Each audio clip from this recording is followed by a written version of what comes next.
The music didn't stop, it simply ceased to exist. One moment it was a soaring waltz, the next a void, punctuated only by the dying shudder of a violin's string missing its note. 200 people inhaled as one, and in that collective silence, I felt the hot sting on my cheek begin to itch. Copper bloomed on my tongue. Behind me, champagne flutes met marble in a hollow, ringing crash. I didn't move. My name is Elena Harper. I am 30 years old. 5 seconds ago, my father, Edward Harper, retired Marine Corps sergeant and the family's proud patriarch, struck me across the face in the middle of my brother's wedding reception. "You selfish little girl," he hissed. The words carried the sour tang of bourbon and a lifetime of simmering grievance. "After all we've done for you." I turned my head back to face him, the motion slow, deliberate. I could feel the skin of my lip tightening, swelling. Across from us, my mother, Marlene, had gone the color of parchment. Her hands fluttered, not toward me in comfort, but in a frantic, silent distress over the spectacle we were creating. Her eyes darted to the head table, where the wedding photographers stood frozen, unsure where to point their lenses. I didn't give him an answer. Instead, I looked past him, to the very reason for this gathering. My brother, Michael, remained seated beside his new bride, Janice, his tuxedo still flawless. He didn't rise. He didn't shout. A faint, familiar smirk played on his lips. Of course. Just minutes before, they had cornered me by the draped wall. My parents, a united front. "You're tired of those walk-ups," my father had stated, as if announcing the weather. "It's time to vacate the penthouse." "Be reasonable, Elena," my mother had chimed in, her fingers adjusting a stray cupcake on a nearby tray, her tone that of a woman discussing a minor scheduling conflict. "Michael and Janice need a proper foundation. You're just one person. They're starting a family." Reasonable. That was their favorite word for it. The word they used every time they pried something from my hands and placed it into his. My response had been calm, clear, and absolute. "No. I bought that apartment with my own money. I live there. Michael and Janice can find their own place. And now this." The vivid proof of his disapproval etched onto my skin. My mother's primary concern wasn't the mark on my face, but the one being carved onto the family's impeccable social standing. I blinked once slowly, and then I smiled. It wasn't gracious. It wasn't defiant. It was the cold, clean smile of total, blinding clarity. "Will you regret this?" I asked, my voice cutting through the stunned quiet, reaching every corner of the opulent hall. "All of you." I turned on my heel and walked. The sharp report of my heels on the tile echoed like a judge's gavel. No one called my name. No one followed. The night air was a slap of its own, crisp and bracing. I walked past the gaping valet, past the extravagant floral arch my mother had spent weeks designing, past the tables of guests whose averted eyes were more telling than any stare. My hands were steady, but deep within my core, something fundamental had realigned, a final gear clicking into a lock position. The penthouse hadn't been a gift. It had been a siege.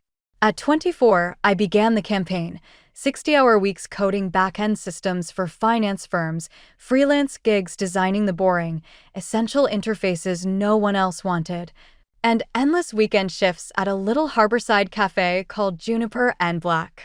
The cafe, with its quiet hum and a barista named Robert who understood the value of silence, became my sanctuary. My war room. 3 years of that life bought the down payment. No cosigners. No family loans. My father had suggested my money would be better spent, attracting a provider. My mother called the modern, high-rise apartment sterile and isolating. I called it mine. I furnished it, piece by soulful piece, creating the first and only territory that was entirely my own. Michael, during those same years, had danced from one half-formed venture to another, drone-delivered artisanal coffee, blockchain-based pet profiles. Each endeavor gently, quietly salvaged by my parents. He resided in their guest room, a temporary resident between big opportunities. And yet, I was the one branded selfish. They never noticed the distance growing, my absences from holidays, my Sunday dinner refusals growing politely firmer, my side of phone calls shrinking into monosyllables. Every conversation was a funnel, starting with "we've been thinking" and inevitably draining into "Michael could really use your insight." They mistook my silence for emptiness. They were wrong. My silence was storage. I was collecting every slight, every inequity, every proof. I knew the day would come when I would need them to have forgotten just how much I had seen and just how well I had understood. The walk to my car was the first step of a new march. Home was not a sanctuary that night, it was a crime scene waiting for my return. The penthouse would echo with the ghost of the slap, the shattered glass, the 200 silent witnesses. I couldn't face the accusatory quiet of my own walls. So I drove past the turn for my tower and took the familiar left toward the harbor, the tires of my car crunching on the gravel lot behind Juniper and Black. The cafe was in its final, peaceful act of closing. A single pendant light glowed above the bar, painting the polished oak in honeyed warmth. Robert was at the sink, methodically rinsing glassware, his movements a study in tranquil efficiency. Regulars often remarked that Robert possessed the rare gift of stillness. He observed more in a glance than most learned from a conversation. The bell above the door chimed softly. He looked up. His gaze didn't widen with shock or pity. It simply deepened, focusing. He read the story on my face, the forced calm, the storm beneath, and was already reaching for the heavy ceramic mug he reserved for me. "Everything okay?" he asked, his voice low. "My father hit me," I said, the words factual, clean. I moved to my table by the window, where the black water of the harbor mirrored the city's glitter. "At the wedding." "Because I wouldn't hand over my apartment." Robert was silent. He set the mug down, black coffee, 2 sugars, and placed a chocolate muffin on the saucer. "A ritual. An offering." He finally spoke, not about the violence, but about the root. "About the apartment," he said, wiping his hands on a towel. "Sounds like you really need it." For a long time, I just watched the lights dance on the water, fractured and restless. The first full breath I'd taken since the ballroom filled my lungs, sharp and cold. The tears that came then weren't from the sting in my cheek. They were hot, silent tears of pure, undiluted fury. Years.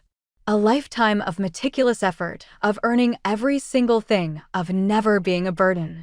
And the reward? A public humiliation for the crime of protecting what was mine.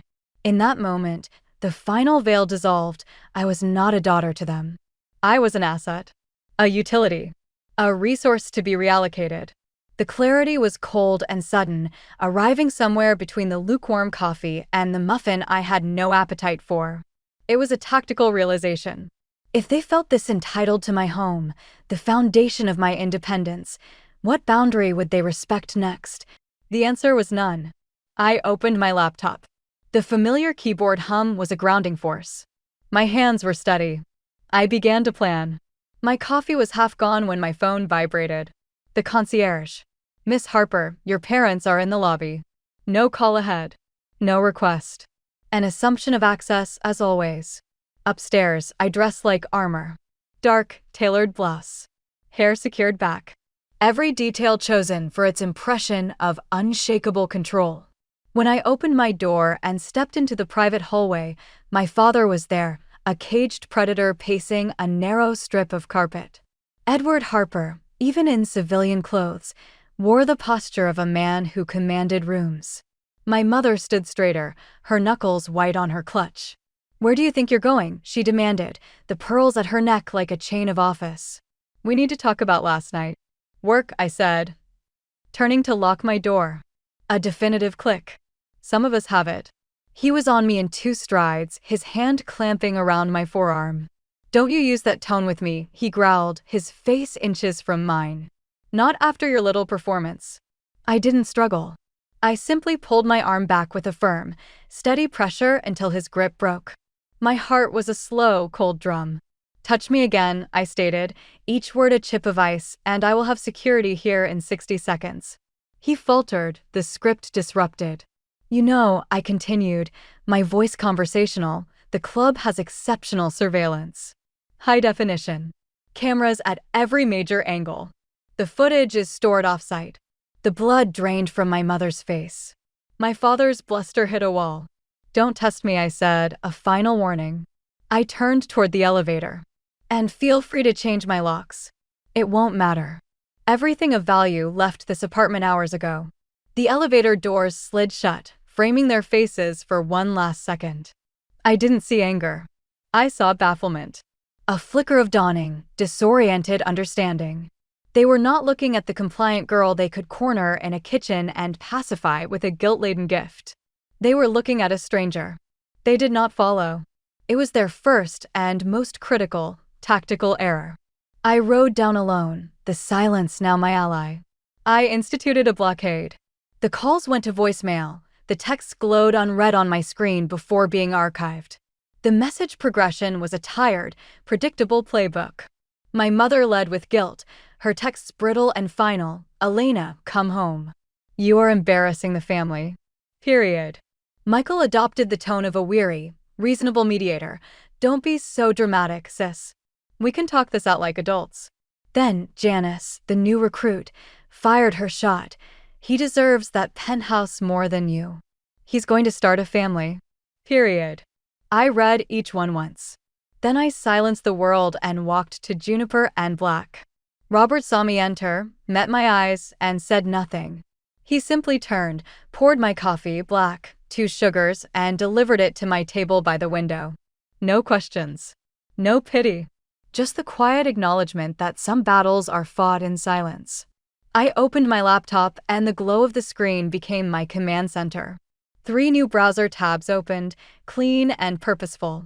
The first, the website of Megan Myers, a litigator known for her sharp mind and sharper contracts. The second, my encrypted portal to a financial advisor who managed the portfolios my family had never bothered to ask about. The third, a real estate listing, dormant in my bookmarks for half a year, Halcyon Reserve. I knew the listing by heart. Michael and Janice had gushed over it for weeks last April, captivated by the virtual tour of glass balconies and radiant heated floors. They'd fantasized about renting a corner unit, a fantasy wholly dependent on my parents' credit. Now I began the process to buy the entire building. By dusk, my offer, backed not by loans or cosigners, but by a decade of silent, relentless work, was formally submitted. It was an act of acquisition, yes, but more than that, it was a repositioning of power. That night, from the quiet of my living room, I deployed code. A significant update flowed into a private repository, a property management platform I'd been architecting for years. It was a robust, elegant system.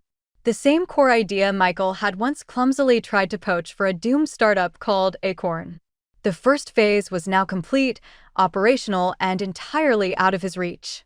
They would be picturing me adrift, a hysterical woman crumbling in the aftermath of a scene. They were wrong. I wasn't collapsing. I was fortifying. I was drawing borders not with screams, but with server lines, property deeds, and unassailable legal language. They had demanded a single apartment. I was preparing to demonstrate the scale of what I could truly own. 10 days of strategic silence passed. Their noise continued, calls from blocked numbers, awkward probes through mutual friends, Janice's passive-aggressive social media posts about true family values. I ignored the static. I was occupied. Halcyon Reserve was under contract. Megan was dissecting the paperwork with surgical precision. But the real work, the chilling work, was happening in the digital shadows. Years ago, Michael had asked for my professional opinion on Acorn's architecture. I'd offered genuine help, reviewed his plans, even shared template code for a sleek user interface. He'd taken it, repackaged it, and built his entire front end on the backbone of my work, flawed, insecure, and stolen. Now, sitting at my desk, I accessed his old development servers. He'd never changed the default administrative credentials. His negligence was my opportunity. It wasn't just my pirated code I found. It was a trail. A maze of shell companies, fabricated invoices for consulting services, and a series of substantial transfers funneling investor funds into an account for Harper Holdings LLC, a business registered quietly in my father's name. It wasn't just favoritism. It wasn't just theft. It was fraud. They had used our name and my unwitting work to launder their failures. My call to Megan was brief. I have the source files for Acorn. And the financial trails. If this goes to the SEC, it puts them both away. Her pause was weighty. Elena, is that the outcome you want? I want the leverage to make them stop, I said, my voice steady. I need them to understand, completely, that I am not afraid. After hanging up, I composed a single email to my mother. The subject line was devoid of emotion, a simple statement of fact. We should talk. I hit send. The invitation was not a request. It was a summons. She arrived precisely on time the next morning. Marlene Harper was a study in curated distress, pearls knotted tightly at her throat, a cashmere wrap draped just so, her face a perfect, pale mask awaiting its cue. She attempted tears first, a classic opening move, the shimmer of maternal anguish. I watched unmoved and let the performance play to an empty house. When her soliloquy of misunderstanding reached its peak, I simply pivoted my laptop screen toward her. On it, a forensic map glowed, transaction trails, shell company registrations, transfers from Acorn to Harper Holdings LLC. The digital evidence was cold, irrefutable, and illuminating. Her rehearsed line died in her throat. You don't understand the pressure, she began again, a weaker script. No, I corrected, my voice level. You don't understand. Fraud is not a misunderstanding. Raising a son who believes theft from his own family is a viable business model is not a parenting style. It is a choice. Period. The tremor in her hands, previously part of the act, became real. I closed the laptop with a soft thud. The prelude was over. Marlene sat utterly still. The manufactured tears evaporated. The guise of the wounded, gentle mother sloughed away like dead skin. What remained was the core of her, not a matriarch, but a crisis manager. The wounded dignity was a prop she put aside.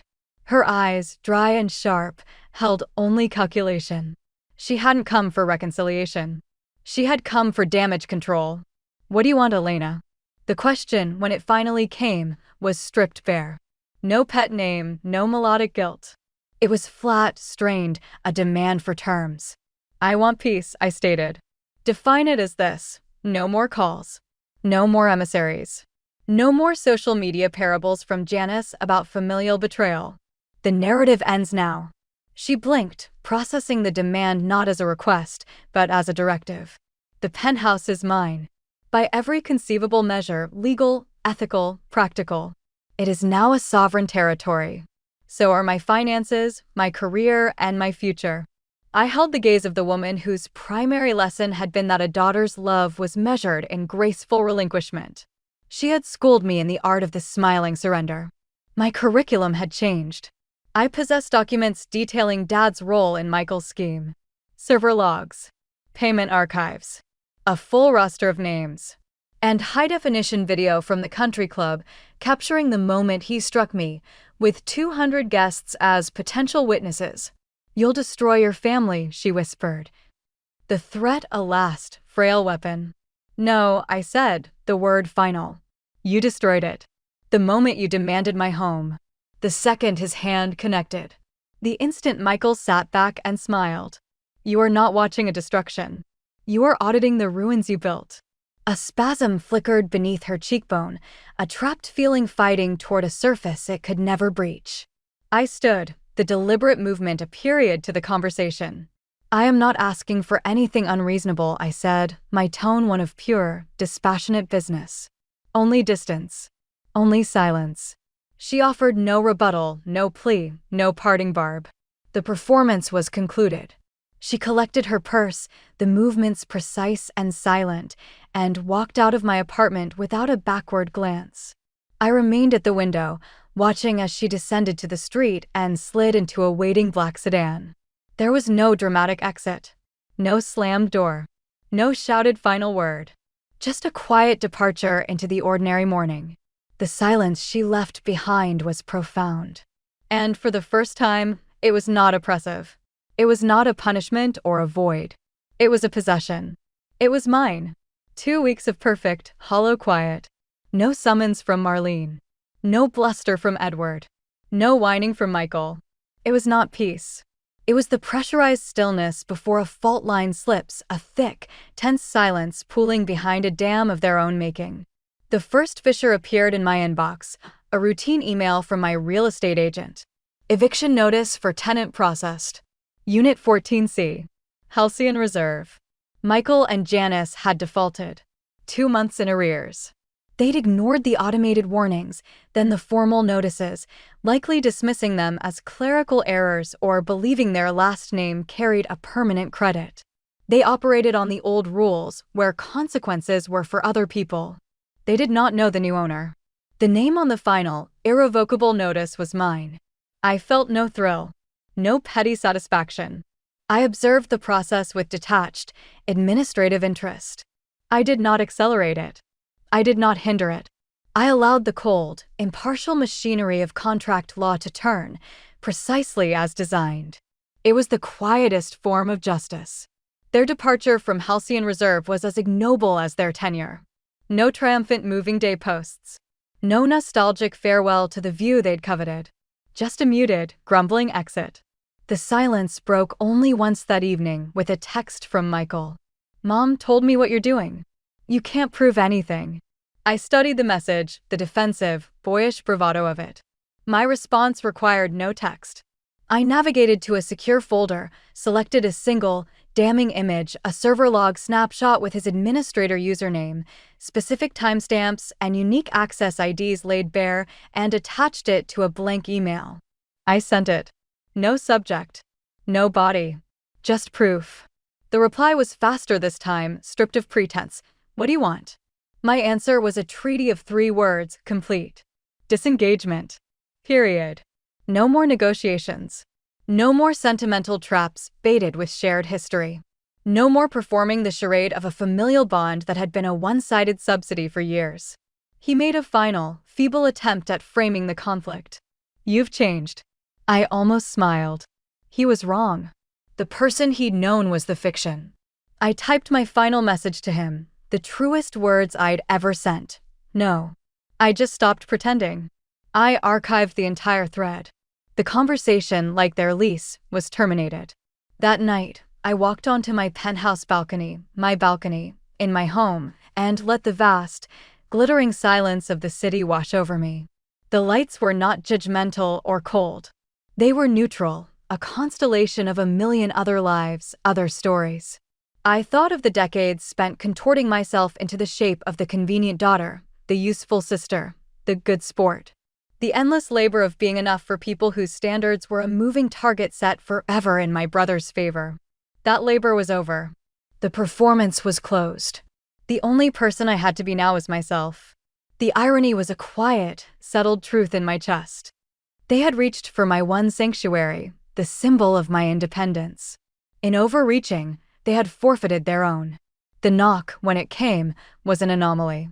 It was a Tuesday, utterly ordinary, and the sound against my door was soft, almost apologetic. Not a demand, but a request. Through the peephole, the distorted figure was unmistakable. Edward Harper, standing alone.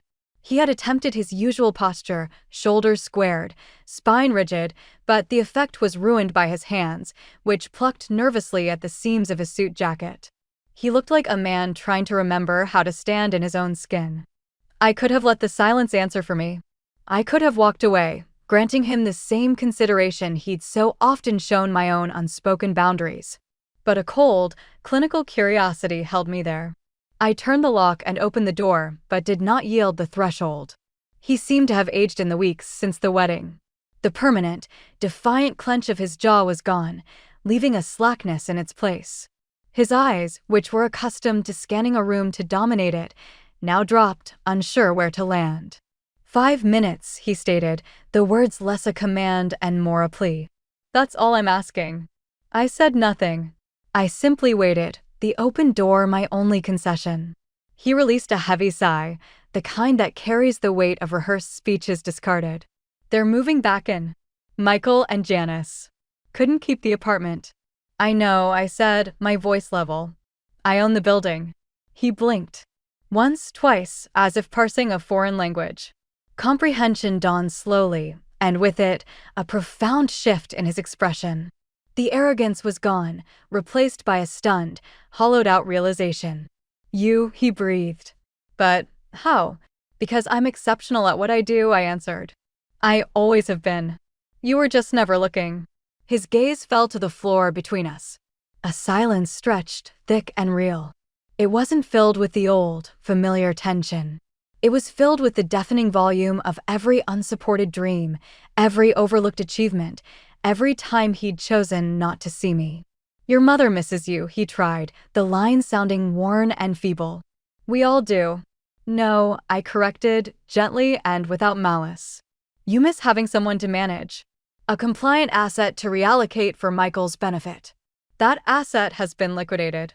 He nodded, a slow, weary descent of his chin. I was wrong. About a lot of things. That night, the way we always handled Michael. He swallowed, the words seeming to ash in his mouth. "I've lost everything over it." It was the truth. The specter of the evidence I held, the fraud, the video, had forced him into a quiet, professional exile. He'd resigned from his board position. The whispers had done the rest, tarnishing the pristine reputation that was his altar. I had never needed to fire the shot. The mere fact I held the weapon had changed the battlefield. "You haven't lost everything," I observed, my tone not unkind, merely factual. "You still have your golden child. Isn't that the point of it all?" A short, ragged breath escaped him. "We made mistakes." "No," I said, the finality in the word absolute. "You made choices. Consistently. Deliberately." He flinched, then fumbled in the inner pocket of his jacket. He produced a thick, cream-colored envelope. "Your mother," he said, extending it. "She wanted you to have this. An invitation. For her birthday dinner." I took the envelope. I did not open it. I held it, feeling the expensive weight of the cardstock, the implied weight of the obligation within. "I'll think about it," I said. And I closed the door. Not with a slam, not with force, but with a soft, definitive click that echoed with more finality than any shout. The conversation, like his authority over my life, was conclusively ended. The envelope sat on my kitchen counter for 72 hours. When I finally slid it open, the contents were exactly as expected, a single, heavy cardstock invitation, engraved with my mother's flawless, calligraphic cursive, a script designed for display. Not for intimacy. "Please join us for a dinner celebrating Marlene Harper's 63rd birthday. Family only." The irony was almost exquisite. A faint, humorless smile touched my lips. I did not discard it. I filed it. On the appointed evening, I arrived 15 minutes late. A calculated entry. The scene was set, the formal dining room, the assembled players. I wore a simple, elegant black dress. It was not a statement of grief or rebellion, it was a uniform of neutrality. I was a spectator, attending my own past as a ghost. Michael and Janice were already installed at the far end of the table. The sheen of curated luxury was gone from them, their clothes were now just clothes. Janice's eyes remained fixed on her plate. Michael's glance, when it flickered toward me, was hollow, devoid of even the energy for resentment. My father, Edward, met my eyes and offered a single, stiff nod, an acknowledgement, not a greeting.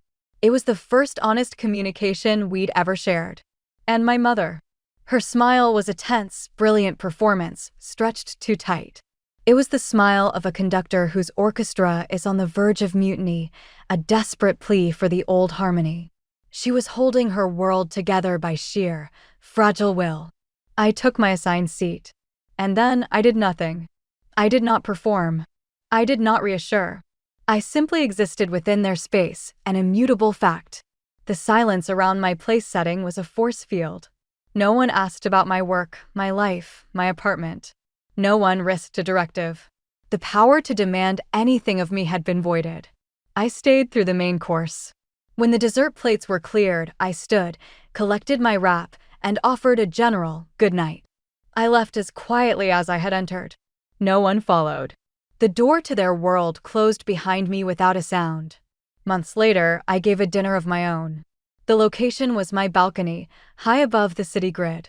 The guest list was curated by a different calculus: loyalty earned, respect given, silence understood. Robert was there, a steady presence by the railing. Negan, my lawyer, clinked glasses with Jenna, the steely-eyed real estate agent who'd admired my ruthless bid. The air was filled with easy laughter, the rich scent of garlic and herbs, the undercurrent of mellow jazz. These were my people.